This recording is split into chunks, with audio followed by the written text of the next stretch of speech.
ओम शांति। ओम शांति। एक बार ऐसे बोलो, पूरे मोहब्बतपुर में पता चले यहाँ ओम शांति वाले आए हुए हैं। ओम शांति।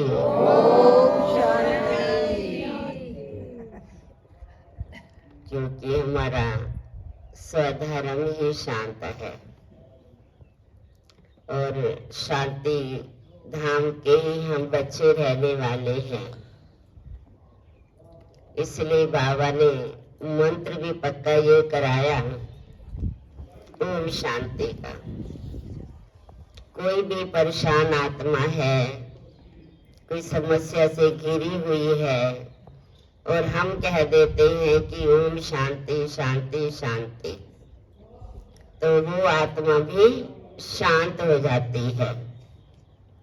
तो आज हम सब के लिए बहुत ही खुशी का दिन है जो हम महाशिवरात्रि के उपलक्ष्य पर इकट्ठे हुए हैं। क्योंकि महाशिवरात्रि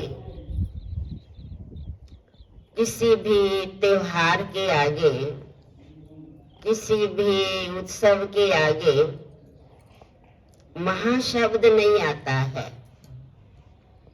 जब शिवरात्रि मनाते हैं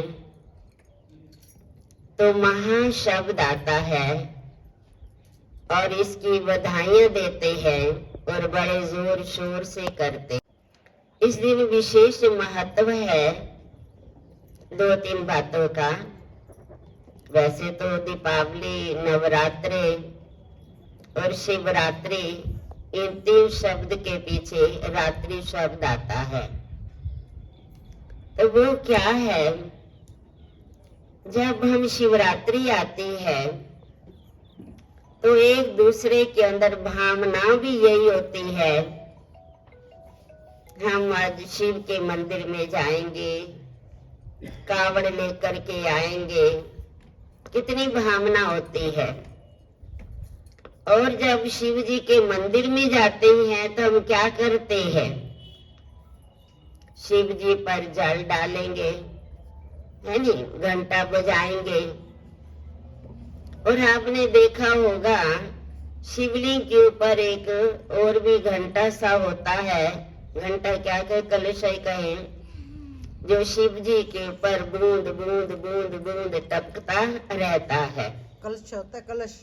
हाँ, कलश। शिवलिंग के ऊपर है ना, बूंद बूंद टपकती रहती है। हाँ। घंटा अलग होता है, कलश हाँ, अलग होता तो है। वो थोड़ा मेरा विचार चलता है, शिवलिंग के ऊपर टपकता रहता है पानी। ये घंटा क्यों बजाते हैं।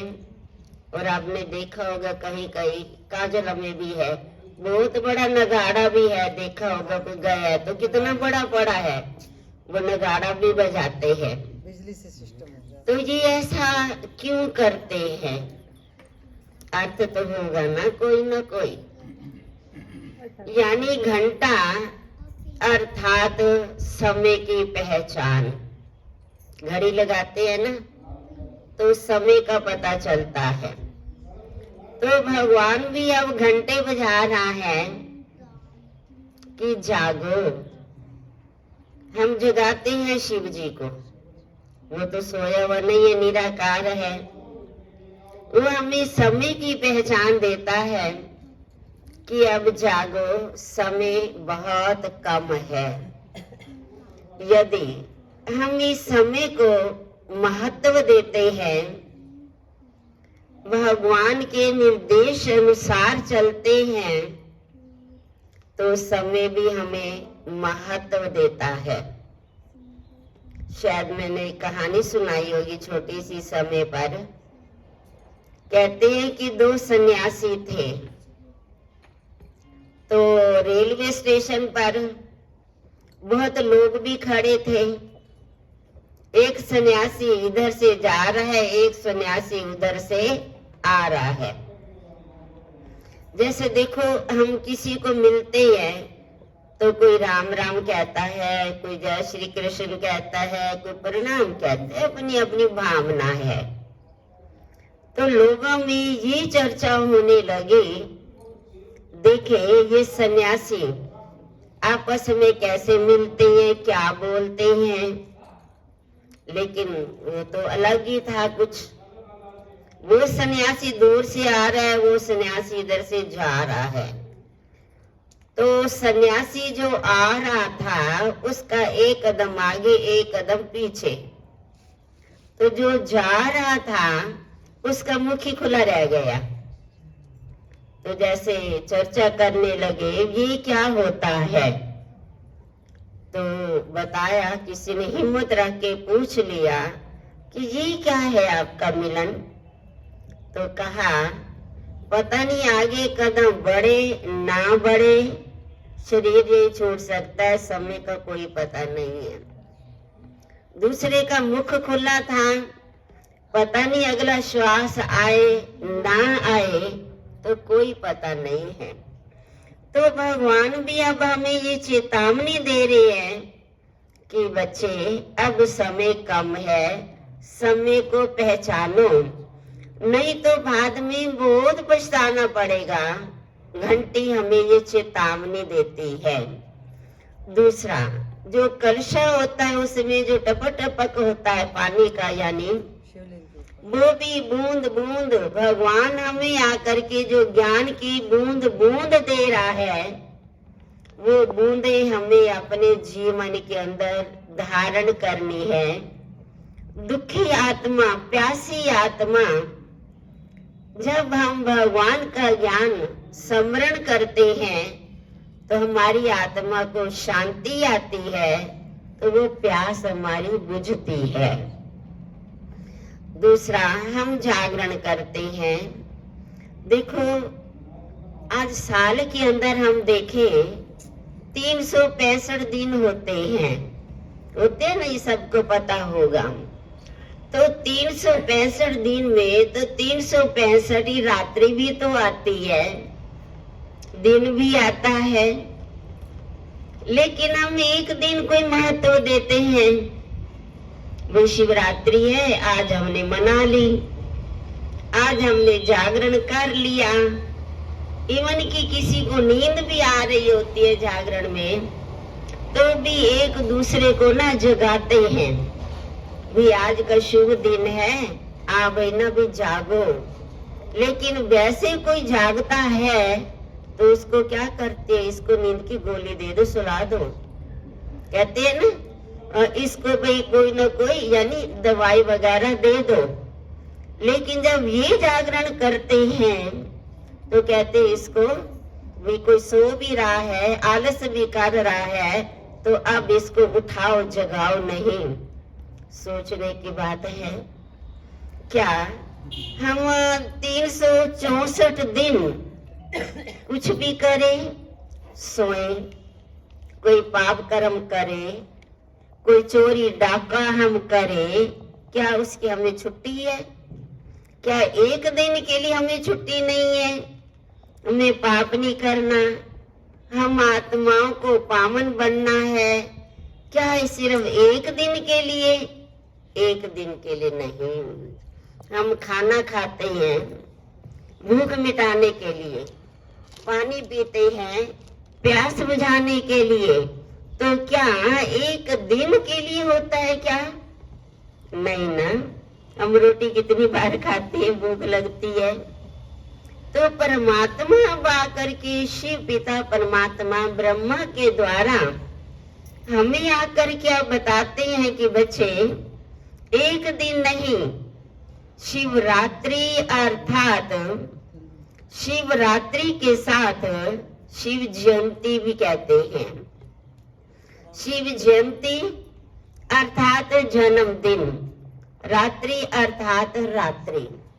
क्या भगवान का जन्म रात को हुआ? भगवान का जन्म क्या इस घोर अंधकार में हुआ? भगवान ने जन्म लिया, ब्रह्मा के तन द्वारा जो हमें ज्ञान दिया वो है अज्ञानता रूपी रात्रि। उस अज्ञानता रूपी रात्रि को खत्म करने के लिए भगवान ने हमें ज्ञान दिया है। जब हमारी आत्मा का दीपक जग जाता है और अज्ञानता हमारी खत्म हो जाती है, तब वह देखो उत्सव मनाना, सिर्फ कावड़ लाना या उपवास रखना, व्रत रखते हैं ना उस दिन माताएं। आपके बच्चे का जन्मदिन हो, कोई मैरिज एनिवर्सरी हो, तो हम क्या करते हैं, क्या करते हैं सबको पता है। माल बना कितनी हम चीजें फंक्शन करते हैं, कितनी हम चीजें बांधते, लोगों को भी बुलाते हैं, हमारे घर आओ आज ये प्रोग्राम है, बच्चों को भी बुलाते हैं। क्या भगवान का जन्मदिन, उस दिन हम भूखे नहीं? ये तो भगवान को भी अच्छा नहीं लगता है। आपका बच्चा कोई त्योहार का दिन है या जन्मदिन है, उस दिन भूखा रहे तो आप क्या कहोगे? बेटा आज तो तेरा जन्मदिन है, खुश रहे, खूब खा पी, मुंह जोड़ा, केक काटेंगे, कितना हम करते हैं। तो क्या भगवान के जन्मदिन के लिए हम कुछ भी नहीं सोचते? सिर्फ इतना तक जल डाल दिया, उसके ऊपर पानी, वो दूध वगैरह डाल दिया, फ्रूट रख दिया, जो जानवर भी नहीं खाते, बेकार हो जाते हैं। तो इसलिए ये कोई भी त्योहार है उसको हम अर्थ सहित मनाते हैं तो हमारा बेड़ा पार हो जाता है। ये जागरण करो, जब भी नींद खुले भगवान को याद करो। देखो ये जागरण की प्रथा कहाँ से शुरू हुई? हम ये जागरण सिर्फ शिवरात्रि पर ही क्यों करते हैं? ये प्रथा कहाँ से शुरू हुई? कहते हैं कि दो मतलब हिरण हिरनी थे, वो जैसे घास खाने के लिए गए तो वहां पर एक शिकारी बैठा था।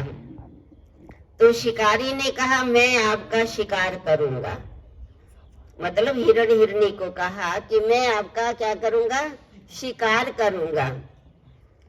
तो शिकार कर वो हिरण हिरनी ने कहा शिकार भले करो, लेकिन एक हमारी बात है कि हम पहले अपने बच्चों से मिल करके आए, तो आप हमारा शिकार कर लेना। तो वो चले गए हिरण हिरनी भी, अपने परिवार कहे उनका भी तो समाज ही होता है ना, वो गए बच्चों से मिलने। जब वो आने लगे ना तो जो उनका समाज था उसमें बुजुर्ग हिरण हिरनी भी जो भी थे, मतलब वो भी कहे हम साथ चलते हैं। तो अन्यास क्या हुआ, जब वो गए तो वो जो राजा था वो किसी वृक्ष के ऊपर बैठा रहा इंतजार करते, और उसके नीचे था शिवलिंग, मतलब वृक्ष के नीचे शिवलिंग था। तो वो वहां से पत्ते तोड़ता, शिवलिंग के ऊपर ऑटोमेटिक ही पड़ जाता, वो तोड़ता और पड़ जाता। तो सारी रात जागता रहा। तो जब वो समाज सारा पहुंच गया, कहा कि अब हमारा शिकार करो, क्योंकि वो वायदे के पक्के थे। जब गए राजा ने कहा अब मैं आपका शिकार नहीं करूंगा। क्यों? क्योंकि भगवान को जाने अनजाने, उसके लिए तो भगवान की याद थी, भगवान की स्मृति थी। जाने अनजाने वो कहने लगा बस अब मेरी मनोकामना पूरी हो गई, अब आप जाओ, भी जहां भी जाना है। वो सब चले गए और हमने प्रथा क्या बना ली, हमें कावड़ भी लेके आना है, रात को जागरण करना है, लेकिन एक दिन के लिए नहीं। हम भगवान से आज झंडा जब फहराएंगे उसके नीचे हम ये वायदा करें कि हमारे अंदर जो भी कमी है, उस राजा ने भी महसूस किया भाई ऐसा करना पाप है। हम भी अपने आप से ये वायदा करें कि कोई भी हमारे से ऐसा पाप कर्म ना बन जाए जो भगवान के आगे, धर्मराज के आगे हमें अपना सिर झुकाना पड़े। तो इसलिए मैं फिर दोबारा मुबारक देती हूँ, शिवरात्रि की बहुत बहुत मुबारक हो। और आप इसको अर्थ से समझो, भले कुछ भी करो यथार्थ से समझो कि हम शिवरात्रि क्यों मनाते हैं। एक दिन के लिए नहीं, सोचो हम सदा के लिए शिवरात्रि मनाएंगे, क्योंकि शिव शब्द का अर्थ ही है कल्याणकारी, दुख हरता, सुख करता। परमात्मा सृष्टि पर आ चुके हैं हम सबका दुख हरने के लिए। तो भगवान कहते हैं जो दुख है मुझे दे दो, और हम थोड़ी सी भगवान के आगे अर्जी डालते हैं, आधी रखेंगे, आधी जेब खर्ची जैसे हम रख लेंगे। तो इसलिए जो भी हमारे अंदर कमियां हैं, आज हम भगवान को दान दे दें। कहते हैं ना, शंकर की आंख खोली और क्या हो गया, विनाश हो गया। वो एक शंकर का मिसाल देते हैं और हम सब शंकर हैं। और जब ज्ञान का तीसरा नेत्र खुल जाता है, ज्ञान की समझ आ जाती है, शिव की पहचान हो जाती है, तो हमारे जो भी अंदर बुराइयां हैं वो भी हम खत्म करते हैं। और जो कमी है उसको भी हम सब क्या करें, आज भगवान के आगे अर्पण कर दे, ताकि आगे के लिए हमारे परिवार में खुशहाली बनी रहे, हमारे अंदर भी खुशहाली बनी रहे, ताकि हमारी शुभ भावना सब जगह पहुंचे कि सब आत्माएं खुश रहे, तंदुरुस्त रहे और व्यस्त रहे, भगवान की याद बनी रहे। अच्छा, ओम शांति।